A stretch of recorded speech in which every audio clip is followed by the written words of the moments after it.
हमारे चित्त में ठाकुर जी प्रकट हो जाएंगे तो प्रकट होने के बाद अगर किसी दुर्भाव की आने की आशंका है तो वो है पूतना।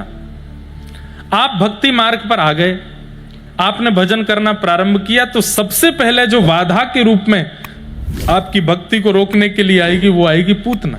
ये जितने राक्षस आ रहे हैं ये सब पड़ाव हमारे जीवन में आते हैं। सबसे पहला आता है पूतना का। पूतना का स्वरूप क्या है? अपवित्रता। पूत मतलब पवित्र, ना मतलब नहीं। जो पवित्र नहीं है उसको पूतना कहते हैं। कई बार ऐसा देखा जाता है वैष्णव जन रूप स्वरूप से और पहनावे से शिखा आदि रख करके, तिलक आदि लगा करके पवित्र वैसे तो हो जाते हैं, पर मानसिक पवित्रता उनकी नहीं बन पाती। और मानसिक अपवित्रता किसको कहते हैं? सब लोग इधर देखो, ध्यान से सुनो। मानसिक अपवित्रता किसको कहते हैं? मन से आप अपवित्र कैसे हो? दूसरों के दोष और गुण का चिंतन जब आप करने लगते हो, अरे ये तो ऐसा है, ये तो वैसे हैं, ये तो विचार, यहीं से आपके चित्त में अपवित्रता आ जाती है। हम ये कहते हैं कि सामने वाला आपके सामने अपवित्र स्थिति में है तो भी आप उसमें दोष ना देखो, ये वैष्णवता होती है। हमारे रामानुज संप्रदाय में एक प्रसंग आता है। दक्षिण भारत में एक भक्त हुए, उनका नाम था धनुर्दास। क्या नाम था? धनुर्दास। अपनी पत्नी में इतने आसक्त थे, उनकी पत्नी इतनी सुंदर थी, इतनी सुंदर थी कि जब वो बाजार जाती थी तो धनुर्दास छतरी लगा के चलते थे पत्नी के ऊपर। और चलो आप कहोगे पीछे पीछे छतरी ले, नहीं, आगे चलते थे छतरी लेके और उसको देखते हुए चलते थे। ठोकर आवे, ऊंचाई नीचाई, गड्ढा आवे, कोई फर्क नहीं, इसका मुख दिखता रहना चाहिए। रंगनाथ भगवान की सवारी जा रही थी। आचार्य चरण श्री रामानुज स्वामी जी महाराज सवारी में आगे प्रतिनिधि करते हुए चल रहे थे।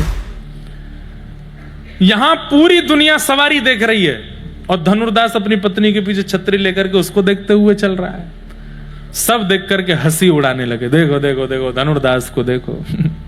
पूरी दुनिया रंगनाथ जी को देख रही है, ये इसका अब भी ध्यान पत्नी, इतने ढोल नगाड़े पुष्प वर्षा हो रही है, पालकी में ठाकुर जी जा रहे हैं, तब भी पत्नी को देखना नहीं छोड़ रहा है। सबने दोष देखा, लेकिन आचार्य चरण के चित्त में पता है क्या आया?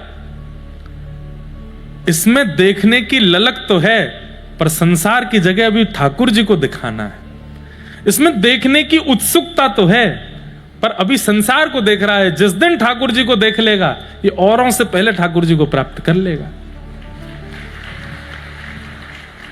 हम आचार्य कैसे, अगर हमने वो काम नहीं किया तो? सब शाम को जब यात्रा आदि संपन्न हुई तो स्वामी जी, रामानुज स्वामी जी महाराज ने बुलवाया, धनुर्दास को बुलाओ।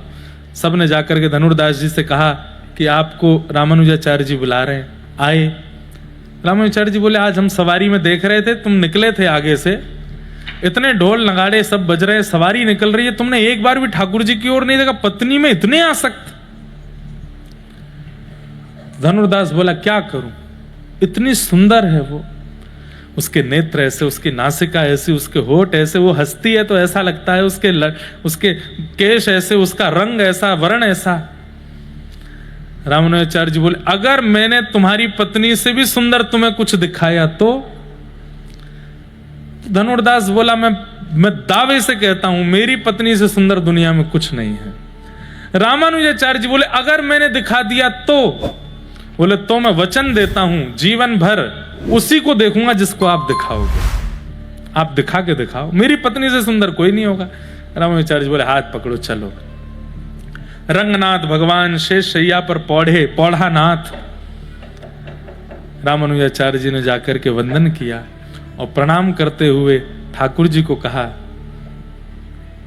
हे नाथ, आप सदा पौड़े रहो, सदा आनंद करो, आपके सुख की बात है, लेकिन आज मेरे ऊपर बात आई है।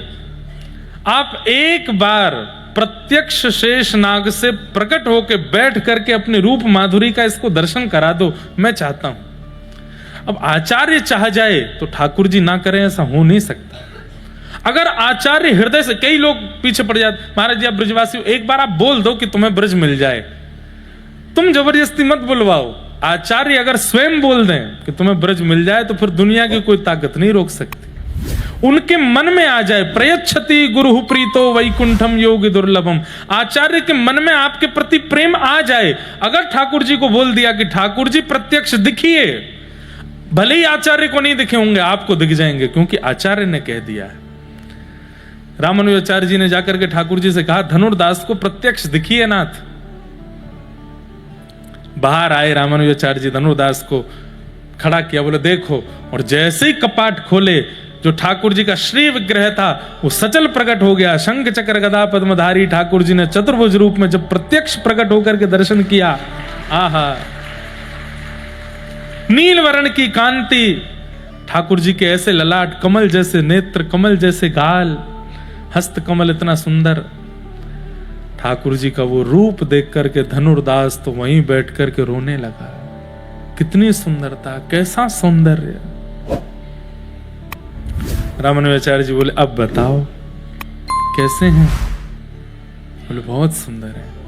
बोले अब जीवन पर्यंत किसको देखोगे? बोले इन्हीं को देखूंगा बस। दौड़ करके गया, अपनी पत्नी को लेकर के आया धनुर्दास, और बोले आज के बाद वचन देता हूं नाथ, जीवन भर केवल इन्हीं को निहारेंगे, आहा, इन्हीं का दर्शन करेंगे और किसी को नहीं देखेंगे। जीवन पर्यंत ठाकुर जी की उस मुखाकृति को देखते रहे।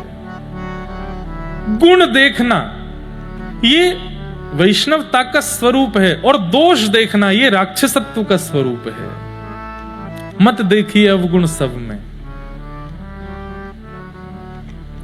तो हमारी भक्ति में सबसे पहले पूतना आती है अपवित्रता के रूप में। और कैसी अपवित्रता? मानसिक अपवित्रता। आप करते भजन है, सुनते कथा है, पर दूसरों में दोष ही देखते रहते हैं। ये तो ऐसा है, ये तो वैसा है, ये तो इस करे, इस प्रकार से आपकी व्यवस्था बनी हुई है। तो क्षमा कीजिए, आपके हृदय रूपी गोकुल में पूतना आ चुकी है, पूतना का आगमन हो गया है।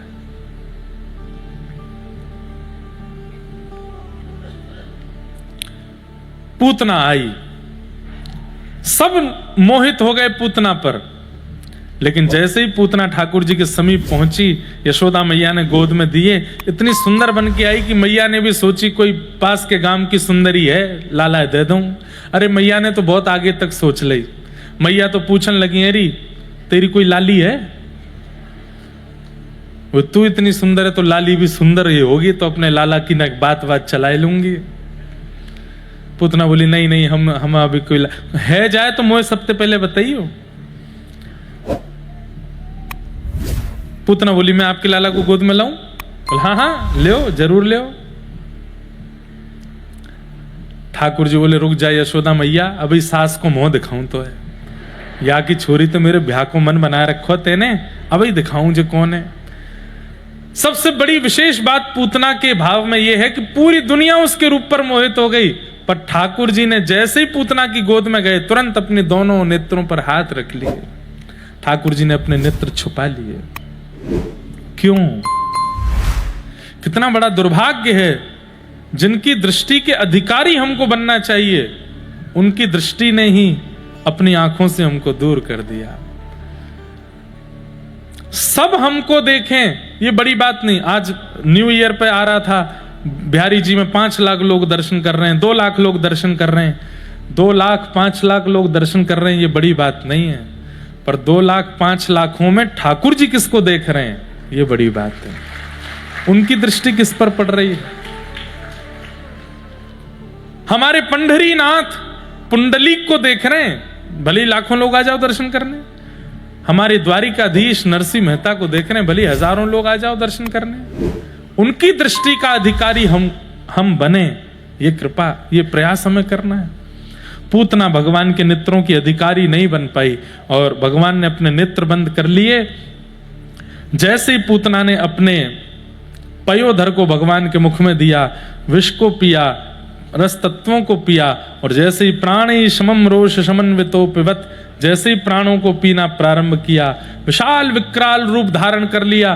पूतना सामुंच मुंचाल मित प्रभाषिणी चिल्लाने लगी, बालक छोड़, बालक छोड़, बालक छोड़।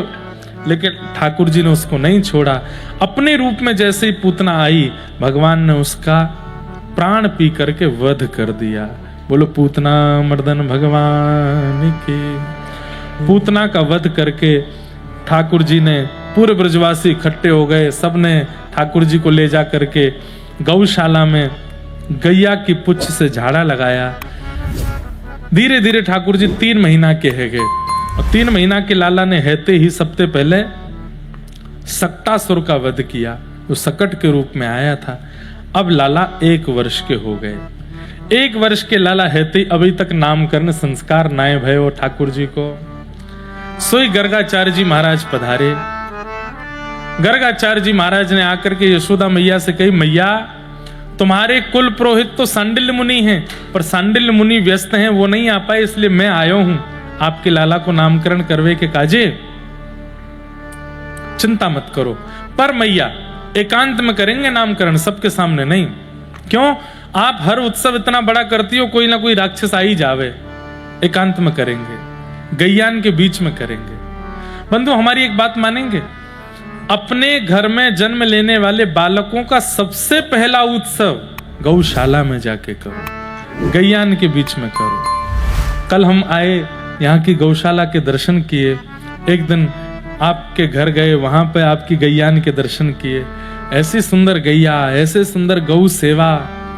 आप विश्वास मानिए, जहां गौ विराजमान है वहीं गोपाल जी विराजमान है।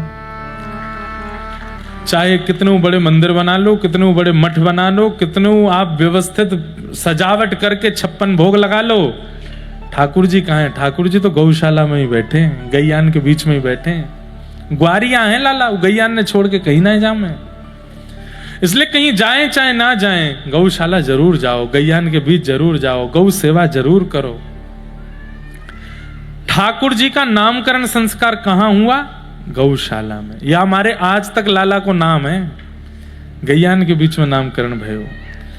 गर्गाचार्य जी महाराज ने ठाकुर जी का नामकरण संस्कार किया। और क्या नाम रखा ठाकुर जी का?